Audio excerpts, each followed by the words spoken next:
Cobrir grandes acontecimentos é um desafio que vai muito além da notícia de última hora. Requer preparo, sensibilidade e, acima de tudo, responsabilidade com a informação. No TV Câmara Entrevista de hoje, vamos conhecer os bastidores das grandes coberturas jornalísticas, entender como elas se constroem e o que muda na vida de quem está no epicentro dos fatos.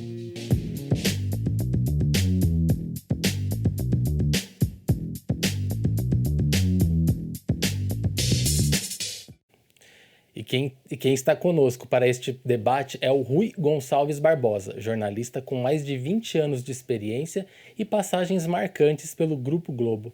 Olá, Rui, seja muito bem-vindo, tudo bem? Oi, Eric, obrigado pelo convite. Prazer é nosso em recebê-lo aqui. Rui, antes da gente entrar mais especificamente nesse tema das grandes coberturas, eu queria conhecer um pouquinho mais de você. O que te motivou a escolher o jornalismo como profissão? Bom, eu não fiz um caminho muito normal logo no começo, né? O meu sonho de criança não era ser repórter, meu sonho de criança era ser piloto de avião. Olha só. E aí eu cheguei a fazer o curso, fiz horas de voo e tudo mais, e descobri que eu não tinha perfil para aquilo. Eu ia acabar fazendo alguma bobagem atrás do manche.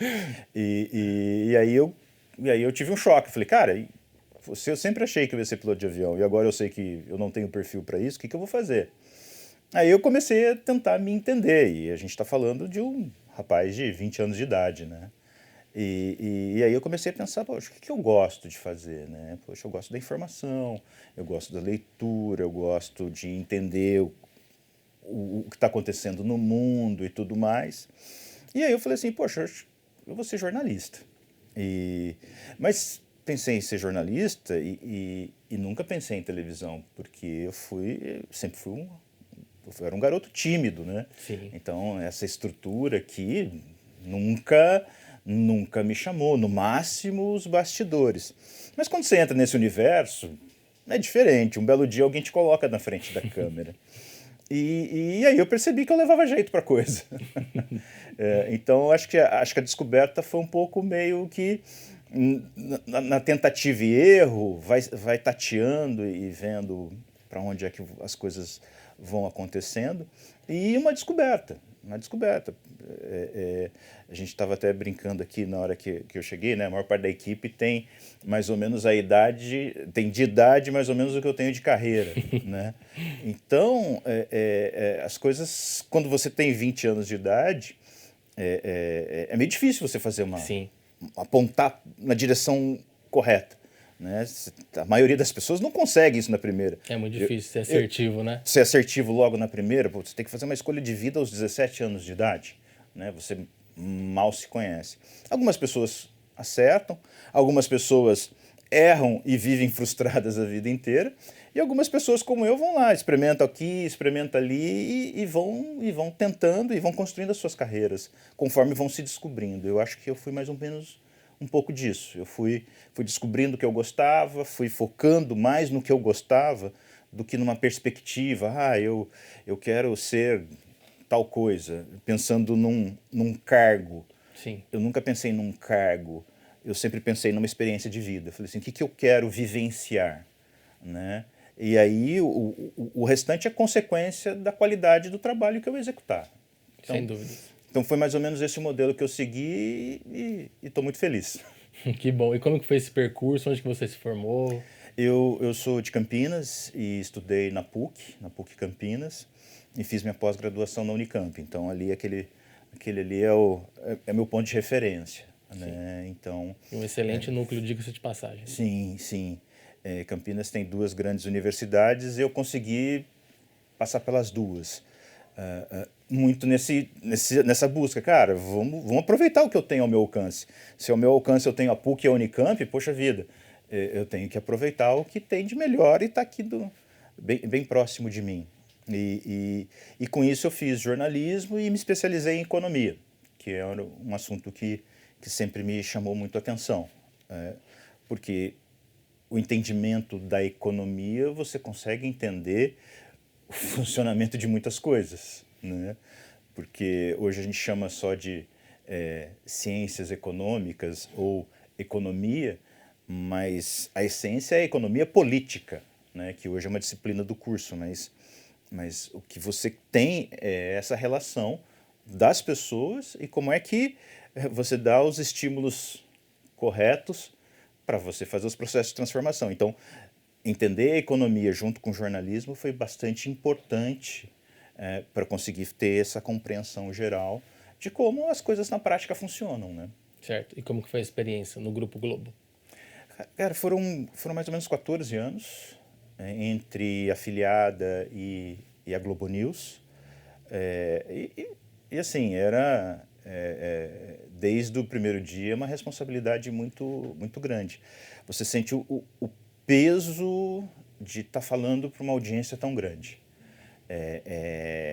Eu acho que esse é o primeiro choque que você tem. Pessoas normais e responsáveis sentem o peso da responsabilidade. Então, quando me colocaram pela primeira vez numa bancada para apresentar um jornal, eu olhei para a câmera e pensei assim, atrás dela tem uma população de 3 milhões de pessoas, que é o alcance da emissora que eu trabalhava.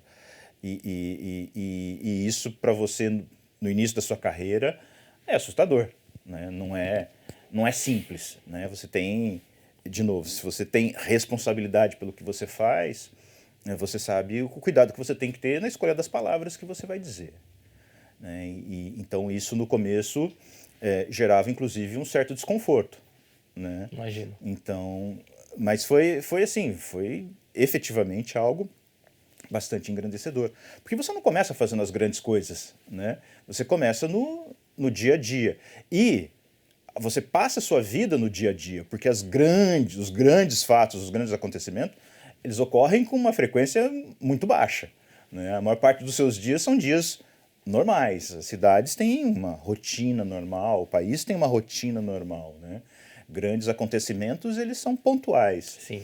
E é isso que te forma, né? É a capacidade de você lidar com as coisas do dia a dia, de entender o mundo em que você está, entender quais são as fontes de pressão que direcionam a sociedade numa determinada direção.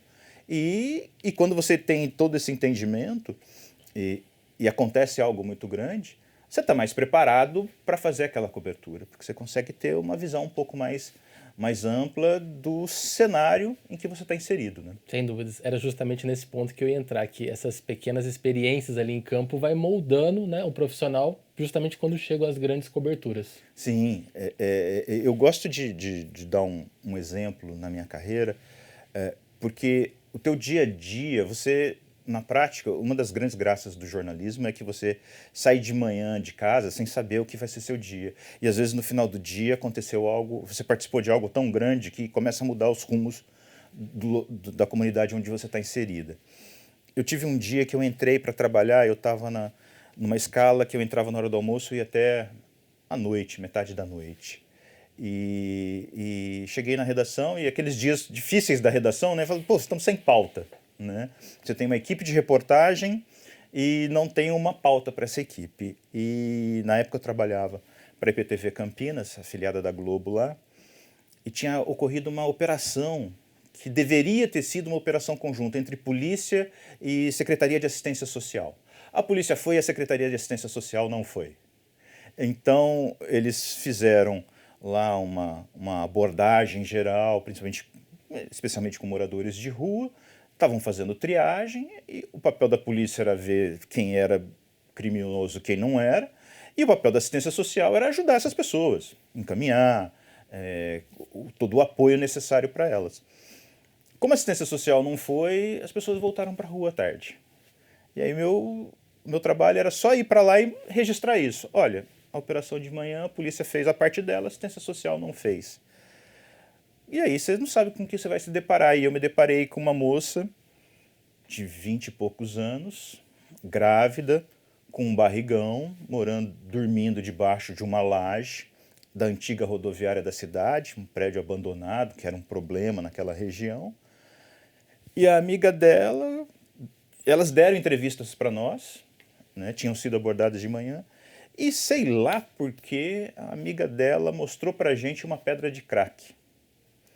Você pode imaginar que uma mulher grávida, debaixo de uma laje de um prédio abandonado, com a amiga segurando uma pedra de crack na mão, não é alguma coisa que a prefeitura da cidade quer ver no jornal à noite, principalmente quando a assistência social não fez a parte dela naquela operação que tinha sido combinada. Meu amigo, daquilo ali em diante, a cidade virou de ponta cabeça. Então foram dias sucessivos de uma cobertura bastante intensa, porque colocou a prefeitura numa situação em que eles precisavam dar uma resposta para a sociedade. E cada vez que eles tentavam dar uma resposta, como não teve um planejamento, a emenda saía pior que o soneto. Nossa. Então o problema que poderia não ter acontecido se a Secretaria de Assistência Social tivesse feito o trabalho dela naquele primeiro dia da operação, virou uma crise para a prefeitura. Gigantesca, em que a cidade ficou horrorizada. E aí, cada vez que a gente ia para a rua, a gente começava a gravar coisas terríveis, como o tráfico de drogas às 11 horas da manhã. A céu aberto. Hein? A céu aberto, no centro da cidade e tudo mais. E cada vez que a gente entrava com uma coisa dessas, aumentava a crise na prefeitura. Então... Vão se desencadeando uma série de fatos, né? Que... então eu costumo brincar que a pior coisa do mundo é uma equipe de reportagem sem uma pauta. Porque ela pode ir para a rua e encontrar uma que acaba gerando uma crise para um governo. Sim. Porque a gente foi para lá simplesmente. Era para fazer umas imagenzinhas de mostrar, olha, aquela operação não deu certo. Quando a gente viu, meses depois, era necessário implodir a rodoviária. O prédio foi implodido porque a comoção da cidade em relação àquele prédio abandonado, ele simbolizava muita coisa. E a deteriorização daquela região, né? Com um prédio abandonado e o tráfico de drogas em volta, morador de rua, acabou levando a necessidade de implodir um prédio, fazer um projeto urbanístico para a região. Hoje tem um hospital de alto nível construído nesse lugar. Então, tudo começa com uma equipe de reportagem sem pauta. Com certeza. Rui, na sua opinião, o que diferencia, né, uma cobertura dita comum dessas grandes coberturas jornalísticas?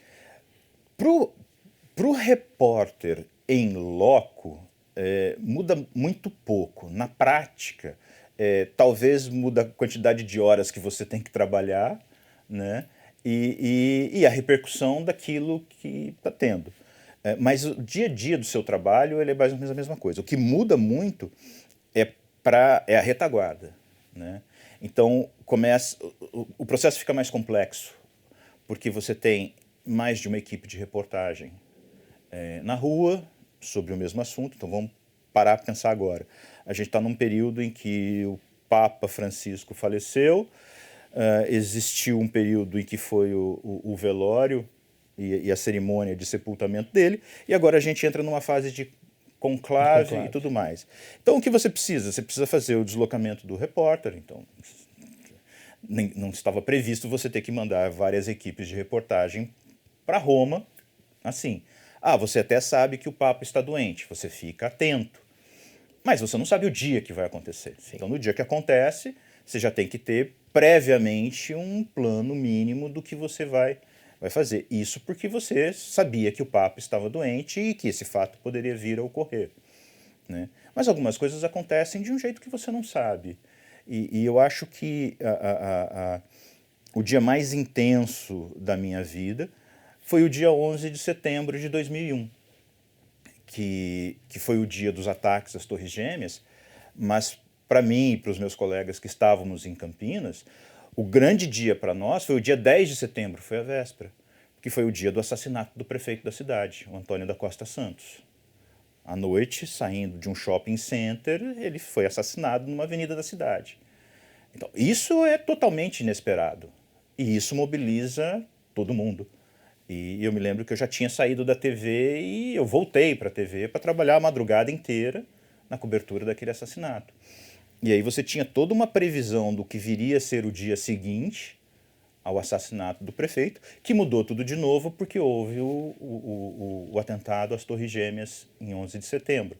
Então, aquele dia foi um dia realmente marcante e muito louco, Imagina. digamos assim. Você fala assim, gente, está acontecendo tudo isso mesmo?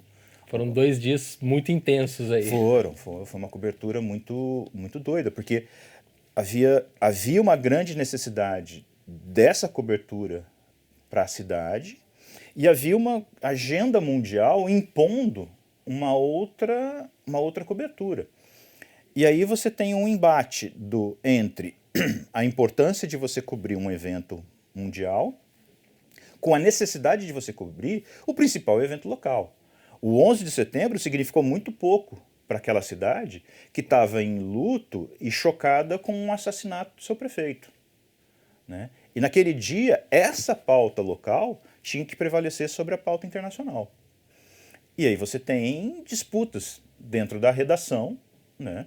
Porque você precisa, numa emissora de televisão, você precisa dizer o seguinte: não, eu não vou passar o sinal nacional agora. Eu não vou deixar a cobertura internacional cobrir a necessidade de entrar com informação sobre essa cobertura que diz respeito a essa região, né? Então, aquele dia foi um dia que foi realmente uma aula de como fazer jornalismo, com todas as dificuldades de 2 fatos importantes ocorrendo concomitantemente e sem nenhuma previsão, tentando resolver cada problema com a forma como eles vão aparecendo. E eles apareciam em fila. Nossa, posso imaginar.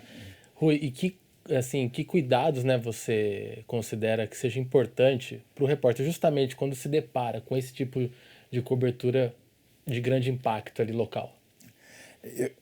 Eu acho que a gente precisa começar com 2 aspectos muito pessoais.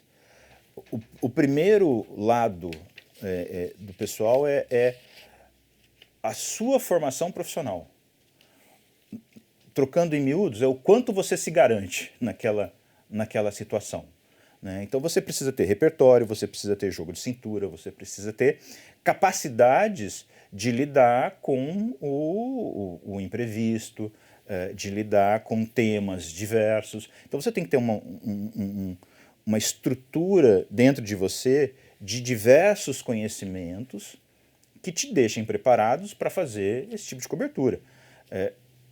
Quando você tem um grande evento, não importa se é a sua especialidade ou não, você vai cobri-lo, né? Em 2013, o Papa Francisco veio ao Brasil na Jornada Mundial da Juventude. Eu nunca cobri Igreja Católica. Eu pouco conheço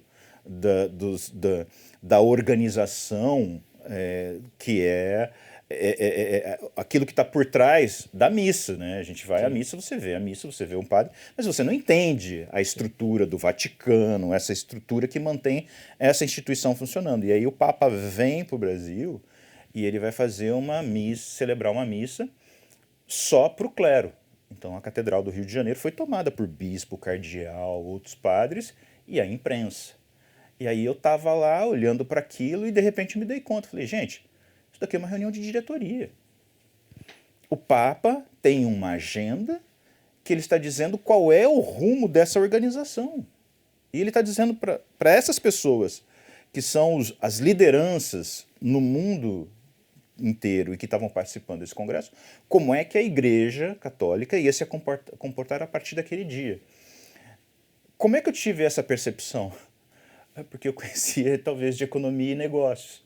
Quando eu vi aquela estrutura funcionando, eu falei, olha, isso daqui não é uma simples celebração rito, né? religiosa. Aquele rito que a gente costuma... Tinha tudo aquilo que tem numa celebração religiosa, que você vai a um domingo normal, numa igreja católica, e você vê. Mas na hora em que o padre costuma trazer a fala daquele domingo, trazer a agenda que o que o Papa trouxe era uma agenda de direcionamento do que seria a Igreja Católica a partir de então. E na hora que eu comecei a ouvir aquilo, eu entendi efetivamente o que eu estava fazendo ali, né? Eu falei, não, a gente veio para uma celebração e isso daqui não é simplesmente uma celebração, né? Isso daqui é uma reunião de cúpula da Igreja Católica ocorrendo no Rio de Janeiro e que vai ditar os rumos da Igreja Católica nos próximos anos. E aí eu acho que é esse o momento que você tem que ter o feeling, a perspicácia ali, né? Você fala, poxa, é disso que se trata. Eu me lembro que quando eu me toquei daquilo, eu cutuquei o cinegrafista que estava comigo e falei assim, você está entendendo o que a gente está vendo? Ele assim, o quê? Eu falei, isso daqui é uma reunião de cúpula, meu amigo, não é uma missa. Ele falou, não, não é uma missa. Eu falei, não, não é uma missa, isso daqui é uma reunião de cúpula. O que está acontecendo aqui é isso, né? Então acho que essa é uma das grandes sacadas, porque você tem que estar preparado a decodificar aquilo que está chegando para você embalada numa outra coisa. Muitas vezes é o que acontece, quase que todo dia. Alguém te entrega um pacote que você acha que você tem um presente, você tem uma bomba lá dentro, né? Mais ou menos essa é a comparação. E se você não conseguir entender que aquilo é uma bomba e qual é a capacidade de estrago que ele tem, ela explode no seu colo, né? Então acho que todo dia você corre o risco disso acontecer com você. Aconteceu comigo na minha carreira algumas vezes, né? E existem na imprensa jornalistas que são tão especializados em resolver essas questões que todo dia eles estão numa grande cobertura, né? Algumas pessoas, dada a sua experiência, dada as suas capacidades, elas são alocadas para as coisas mais complicadas do mundo. Sim. E como lidar com esses momentos? Eu acho que o primeiro ponto é entender que é mais uma cobertura jornalística. Eu ouvi recentemente uma entrevista dada pela Patrícia Campos Melo, que ela é repórter especial da Folha de São Paulo, e ela disse o seguinte, uma grande cobertura é só um grande perrengue para um repórter, né? É mais um perrengue do dia a dia, que tem as suas dificuldades, né, para que você chegue até a informação. Você sabe o que você tem que buscar, você sabe qual é o caminho para fazer, para chegar até lá. E você sabe que no caminho entre o repórter e a informação tem uma série de obstáculos. Você pode não saber quantos são, nem o tamanho de cada um desses obstáculos, mas você sabe que você tem que ter os instrumentos para passar sobre eles. E as grandes coberturas, elas são isso.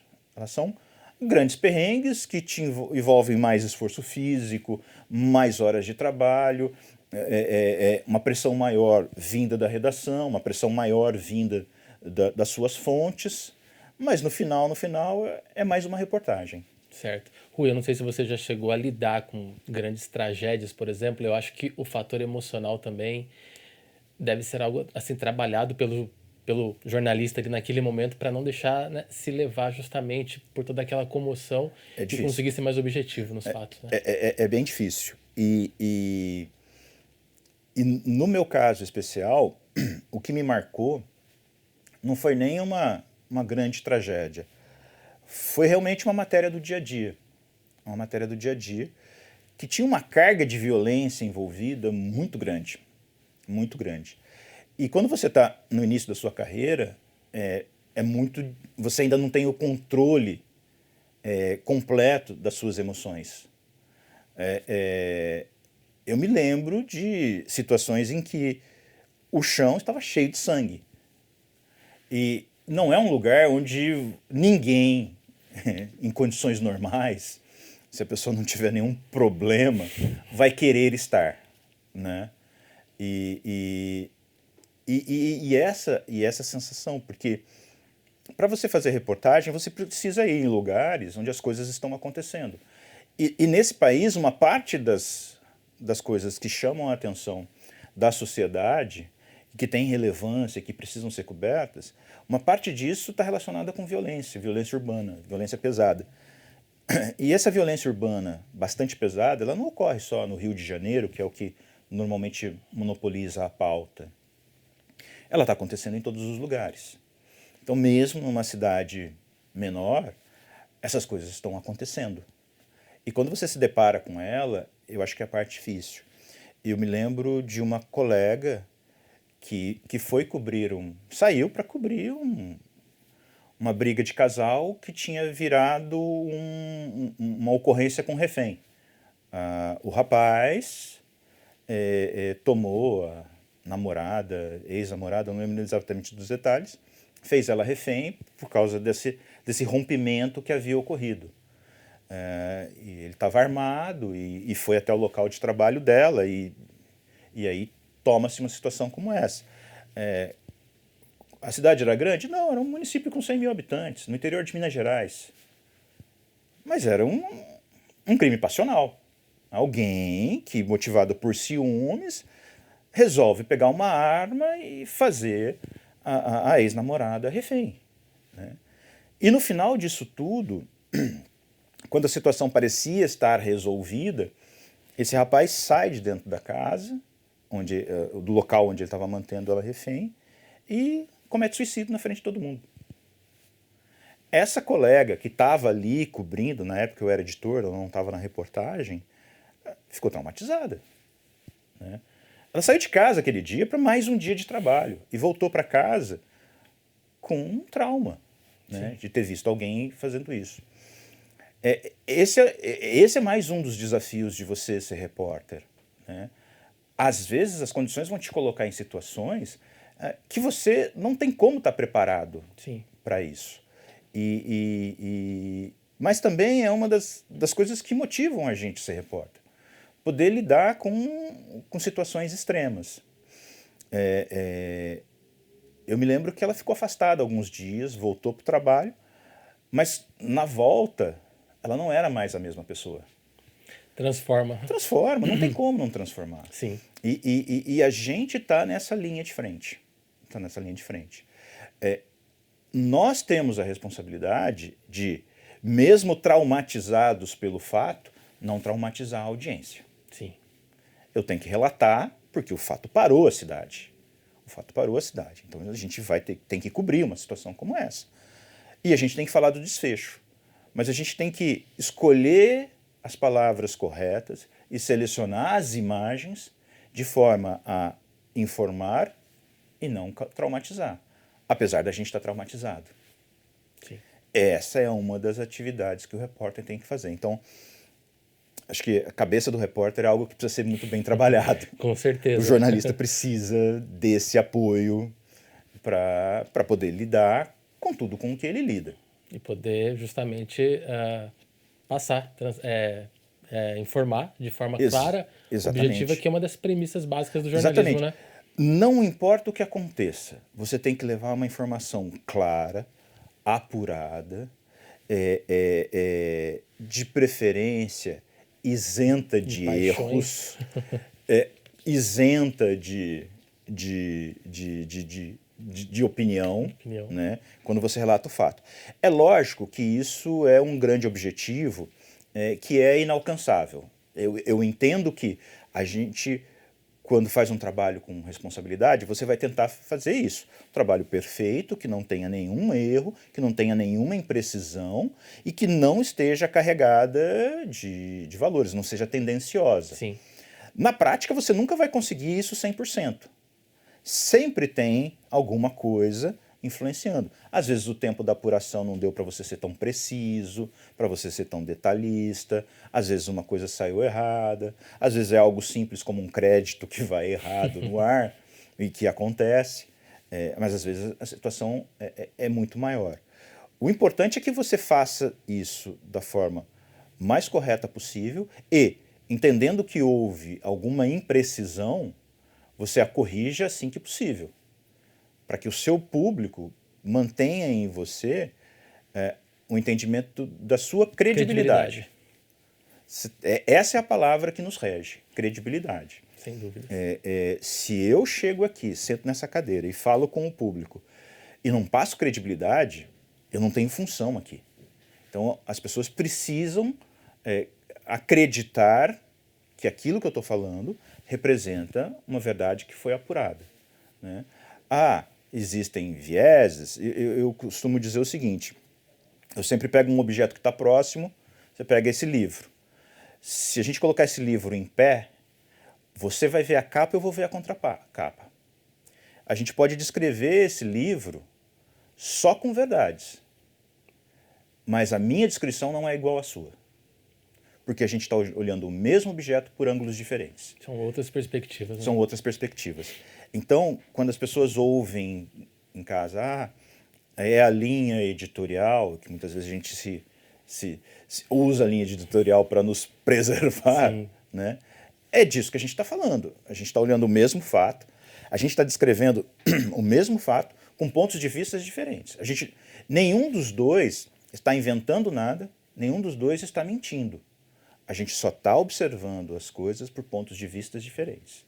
Então, acho que o importante para as pessoas que acompanham e que têm esse interesse é ter esse entendimento, né? Que não é porque o que eu relatei sobre o fato é diferente do que você relatou que um de nós está mentindo, né? Porque se nós dois somos jornalistas responsáveis, nenhum de nós vai estar mentindo. A gente só vai ter visões diferentes sobre o mesmo acontecimento, né? E aí, você em casa, que tem interesse por aquele tema e quer saber mais, qual é o seu papel? De ouvir o que eu disse e ouvir o que ele disse. Porque se a gente olhou o mesmo objeto sobre dois ângulos diferentes, quando você ouvir as duas versões, você vai ter uma visão mais completa. Então, mesmo que a minha cobertura não tenha sido integral, nem a sua, mas elas são complementares e as pessoas podem entender melhor o que aconteceu ouvindo as duas coberturas. Perfeito. Rui, a gente vai fazer um intervalo e já volta para continuar nosso bate-papo, tá bom? Legal. O TCE vai fazer uma pausa. No próximo bloco, vamos falar sobre o impacto das novas tecnologias e o futuro das grandes redações. Não saia daí.